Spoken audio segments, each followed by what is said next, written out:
Hello friends, welcome to my channel प्रोज विद प्रियंका।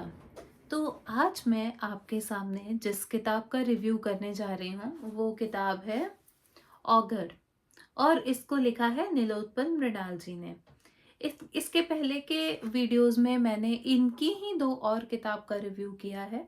अगर आपने अभी तक वो नहीं देखा तो मैं आपसे रिक्वेस्ट करती हूँ आप उसको भी देखें। तो ये जो किताब है गांव की पृष्ठभूमि पे लिखी हुई है और काफी नॉर्मल भाषा में लिखी हुई है। जिसको हम कहते हैं देशज भाषा, जो एक डायलेक्ट है। जैसे कि हिंदी हमारी लैंग्वेज है और इसके अलावा हर स्टेट का अपना एक डायलेक्ट है।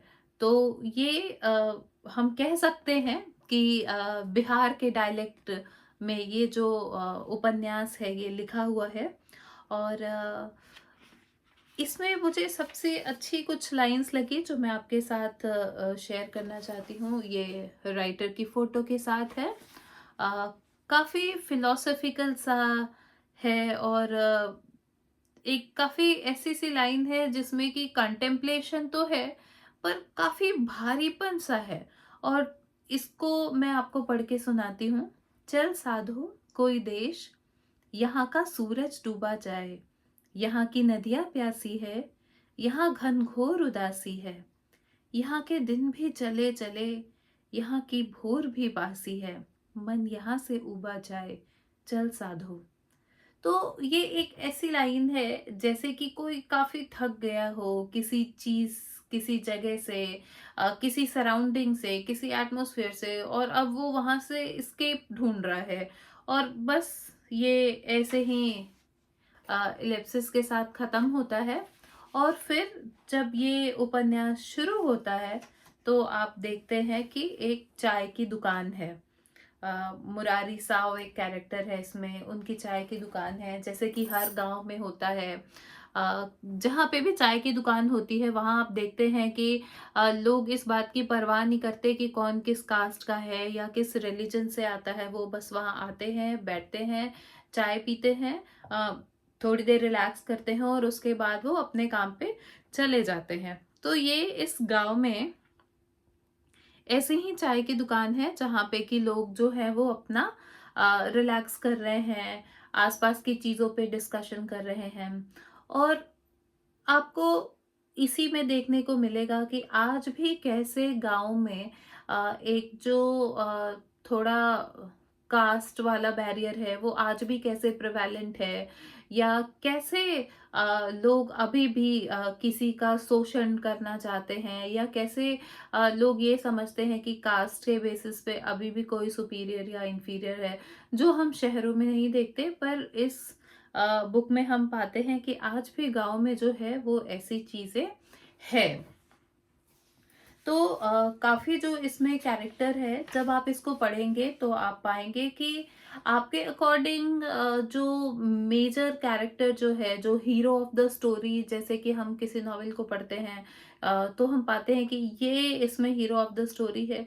इसमें एक कैरेक्टर है बिरंची, जो कि काफी रिवॉल्यूशनरी है। वो गांव में काफी कुछ सही करना चाहता है और वो लोगों को अपने बातों से काफी मोटिवेट करता है। वो चाहता है कि चीजें जो है, जो इक्वालिटी है वो सही तरीके से आए।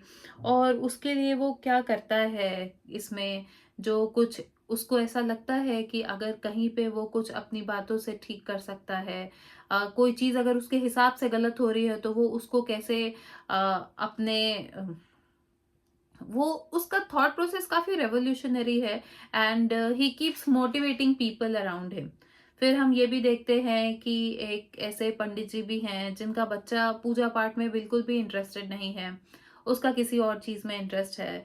Then we see a farmer, एक गणेशी महतो है जिनका एक बच्चा है जो आज का एक टिपिकल यूथ के जैसा है, जिसको कि कुछ ऐसे जो भटके हुए बच्चे होते हैं जिनको पढ़ने लिखने में मन लगता नहीं, पर वो बाइक लेके इधर उधर घूमने में ज्यादा अच्छा फील करते हैं। तो इसमें एक ऐसा बच्चा भी है। तो आप ऐसे कई सारे कैरेक्टर्स के थ्रू आप गाँव को एक अलग लेंस से देख पाते हैं और आप ये फ़ील करते हैं कि ये जो समस्याएँ इसमें दिखाई गई है, मोलेस्टेशन का भी इसमें इंसिडेंट है, और कैसे सारे लोग मिलके किसी भी चीज़ को अलग तरीके से अ, मोड़ देते हैं, कैसे किसी विक्टिम को जस्टिस नहीं मिल पाता। ऐसी कई सारी चीज़ें हैं जो आम तौर पे होती हैं और बाहर नहीं आती। अ, ऐसी कई सारी चीज़ें, चुनाव में कैसे लोग किस एक्सटेंट तक जाने के लिए रेडी है।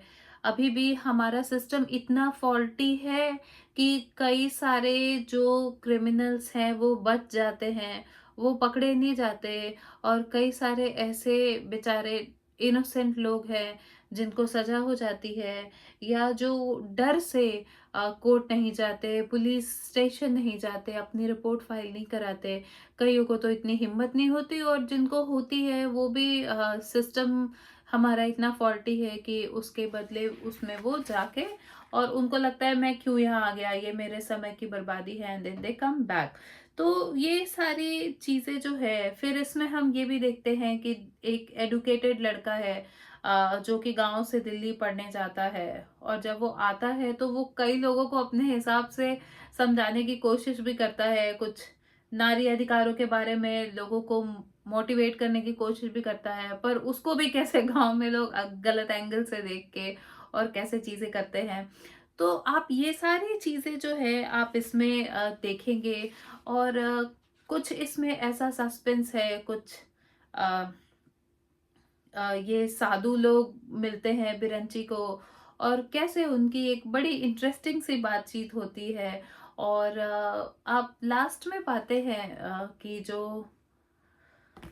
कई बार जो चीजें जैसी होती है या उसके पीछे जो कहानी होती है वो वैसी नहीं होती, जो सच्चाई होती है वो कुछ और होती है, और जो आप देख रहे होते हैं वो कुछ और होता है।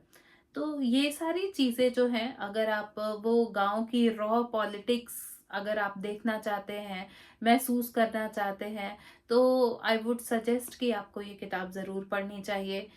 ये किताब यूथ के लिए भी काफ़ी अच्छी किताब है, क्योंकि मुझे लगता है कि जब आप इसको पढ़ेंगे तो आप पाएंगे कि आपके आसपास ऐसे लोग हैं, ऐसे बच्चे भी हैं जो कि अपने रिस्पॉन्सिबिलिटी की उनको अवेयरनेस नहीं है। तो जब आप इसको पढ़ेंगे ना, तो आप पाएंगे कि ये आप ये किसी भी गाँव की आज के टाइम पे यही कहानी है।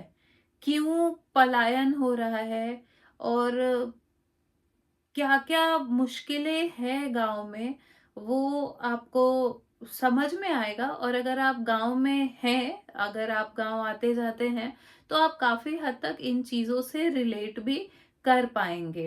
तो यही है इस किताब में। और हमेशा की तरह मैंने आपके लिए कुछ इंटरेस्टिंग कोटेशंस जो हैं वो फोल्ड करके रखे हैं, जो मैं आपको सुनाती हूँ। पहला तो ये है, जो मैंने यहाँ फोल्ड करके रखा है।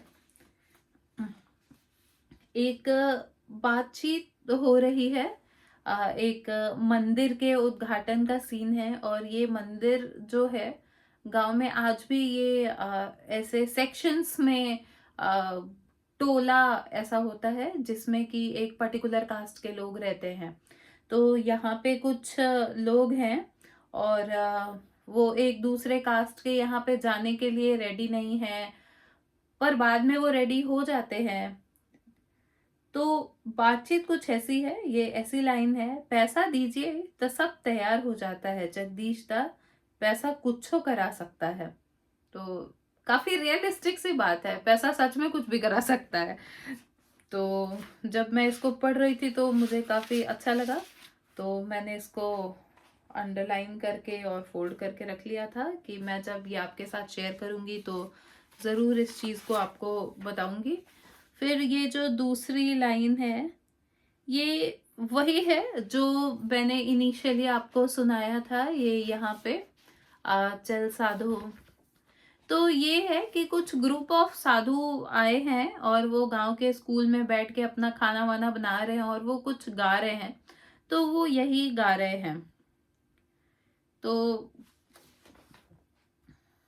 काफी सैड सा और काफी फिलोसफिकल सा है। तो इसके लिए ये बीच में है, इसमें जिसमें कि ये अगर सुनने वाले को भी अपनी ओर काफी आकर्षित करता है कि ये गाने वाला कौन है और जब ये गा रहा है तो क्या चाहता है।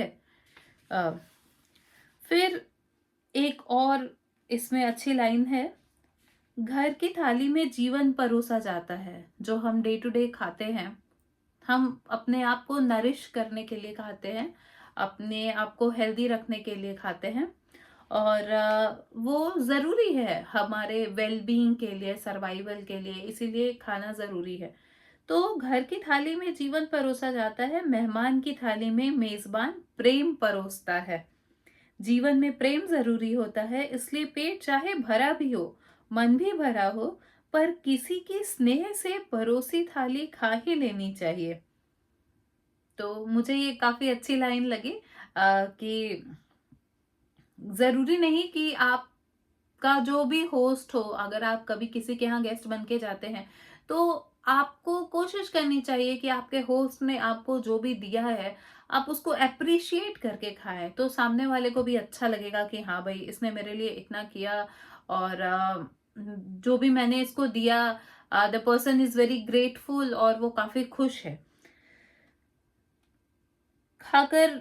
वही इसमें ये बिरंची का जो मैंने आपको बताया था, जो कैरेक्टर है जो काफी रेवोल्यूशनरी सा कैरेक्टर है, तो वो ग्रुप ऑफ साधु के पास जाता है और उन लोगों ने जो भी इसको प्यार से दिया इसने खा लिया उसको।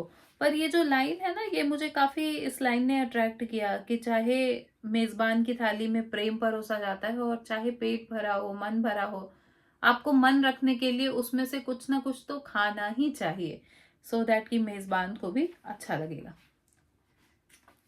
और फिर एक ये बड़ी अच्छी लाइन है कि ये काफी एक साधु से ये जाके कॉन्वर्सेशन इसका होता है, कुछ बातचीत होती है और ये पूछता है कि कभी तो लोग कहते हैं कि जो भगवान ने लिखा है वो होगा, या कभी कोई कहते हैं कि जो आपके यहाँ पे लिखा है या आपके हाथ पे लिखा है। इसने पूछा क्या होता है, कहाँ का लिखा होता है? तो वो कहते हैं ना कपार का लिखा ना हाथ का लिखा, होता वही है जो राम का लिखा, जो भगवान ने लिखा है वही होगा।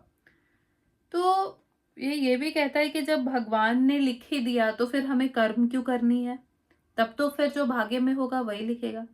और फिर ये लाइन है, भाग्य तो बस कच्चा माल है, कर्म ही उसे पकाने वाला ईंधन है। मान लो तुम्हारे घर में चावल है, लेकिन अगर उसे चूल्हे पर चढ़ा बनाया नहीं तो बोरी में रखे रखे चावल एक दिन घुन लग जाएगा।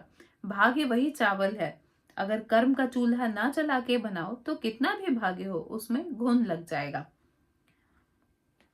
और फिर इस पे सवाल है कि जो भाग्यहीन है वो क्या बनाए। भाग्य रॉ मटेरियल है और कर्म से वो पकेगा, फ्यूल है। तो जिस जो भाग्यहीन है, जिसके पास वो रॉ मटेरियल है ही नहीं, वो क्या बनाएगा? जिसके पास चावल नहीं वह पहले चावल कमाए फिर बनाए। भाग्यहीन अपना भाग्य कमा सकता है अपने कर्मों से।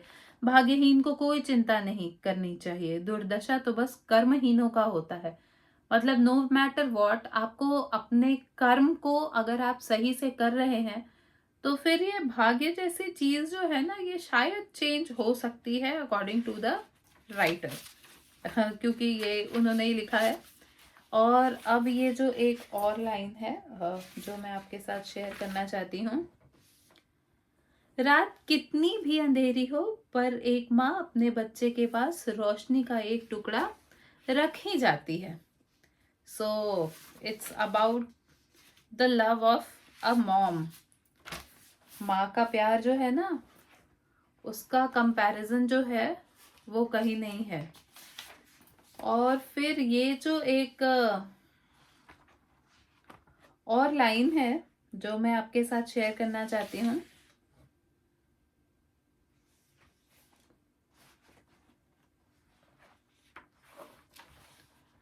कहा तो देश की आर्थिक राजनीतिक नीतियां गांव को खाली कर नगरों को ठूस ठूस कर महानगर बना रही थी और यहाँ गांव की एक सक्षम पंचायत ने एक मास्टर के मन को पलायित कर दिया था। परीक्षा में ग्रामीण पलायन पर लेख लिखने वाले कुशाग्र बुद्धि के छात्र भी इसे भी पलायन के मुख्य कारणों में शायद ही रखे कभी। शहर में अकेलेपन का दंश झेलता गांव का भरा पूरा समाज याद करता परदेसी कामदा बाबू से बहस करता तो हार जाता आज। मैंने जैसे आपको बताया था, एक सिचुएशन है जहाँ पे एक शहर से आया हुआ लड़का अ, अपने रीजनिंग से कोशिश कर रहा है लोगों को समझाने की, पर वो समझ नहीं रहे। और उस दौरान जो चीजें होती है उस पे ही ये फिलोसफिकल लाइन जो है वो लिखी हुई है। और फिर ये एक और लाइन है, विधाता भी पता नहीं कैसे इतनी त्रासदी रचता है। देवता अगर देवता है तो वह इतना निष्ठुर कैसे है? क्या मृत्यु इतनी आवारा है? क्या मरण इतना बिगड़ैल है जो देवता के हाथ नहीं? देवों की भी नहीं सुनता, या देवता अपने देवता होने का प्रमाण नहीं दे रहे? अगर यही सत्य है तो सत्य कड़वा होता है, लेकिन उसे इतना क्रूर तो नहीं होना चाहिए। तो जब आप इस किताब को पढ़ेंगे तो आप पाएंगे आपके सामने कुछ बढ़िया सी मूवी चल रही है, और आप ऑब्वियसली इनकी जो ऐसी किताबें जो इनकी पिछली 2 किताबें जो है और जो ये भी किताब है, ये ऐसी किताब है कि जब आप इसको पढ़ते हैं तो आपको इनकी किताब रखने का मन नहीं होता, आप इसको लगातार पढ़ते चले जाते हैं। और काफ़ी रियलिस्टिक किताब है, तो मैं आपको कहूँगी कि आप इसको पढ़िए। और आपको मेरा ये रिव्यू कैसा लगा आप मुझे ज़रूर बताइए। मेरे चैनल को अगर आपको ये पसंद आता है तो आप इसे प्लीज़ लाइक करिए, शेयर करिए और सब्सक्राइब करिए। मिलती हूँ मैं आपसे अपने अगले वीडियो में। Till then, bye.